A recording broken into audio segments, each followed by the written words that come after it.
This channel does not promote any violent, harmful, or illegal activities. All content provided by this channel is meant for an educational purpose only. Asansol Durgapur police কমিশনারেটের নতুন উদ্যোগ যাত্রী সাথী অ্যাপে 24 ঘন্টার ambulance পরিষেবা। Police commissioner Sunil Kumar চৌধুরীর উদ্বোধনে জানানো হয়েছে মোট 170টি অ্যাম্বুলেন্স থাকবে জনসেবায় নিয়োজিত।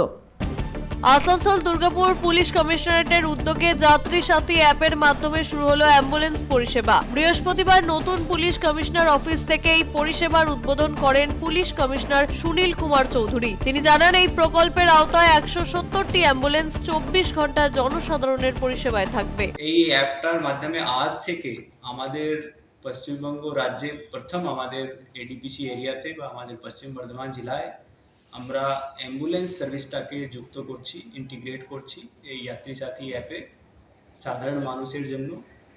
এবং এখন সাধারণ মানুষ যে অ্যাম্বুলেন্সগুলো আছে সেটা এই অ্যাপ দিয়ে বুক করতে পারে।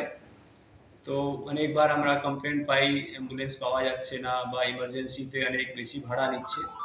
তো ওই যে প্রবলেমগুলো আছে সেটা এই অ্যাপ দিয়ে বুক করলে ওরা ফেস করবে না, কেন এই অ্যাপের মধ্যে একটা যে গভর্নমেন্টের যে রিজনেবল ফেয়ার আছে সেটা দিয়েই ওরা বুক করতে পারবে।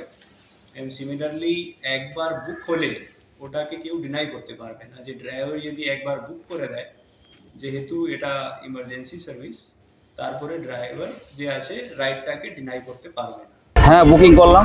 মানে কিসের মাধ্যমে? এই পুলিশ বাবুদের মাধ্যমে বুকিং করলাম, তো এতে আমাদের খুব স্যাটিসফ্যাকশন হয়েছে। আমরা খুব চিন্তায় ছিলাম যে কীভাবে কি পেশেন্টকে আমরা নিয়ে যাবো কলকাতা অ্যাপোলো। তো স্যারদের সহযোগিতা পেয়েছি, খুব ভালো সহযোগিতা করেছেন যাত্রী সাথী অ্যাপের মাধ্যমে অ্যাম্বুলেন্স। খুব ভালো লাগলো। হ্যাঁ, খুব ভালো লাগলো এবং রেটটাও মোটামুটি ঠিক হয়েছে। আমরা খুব স্যাটিসফ্যাকশন এতে।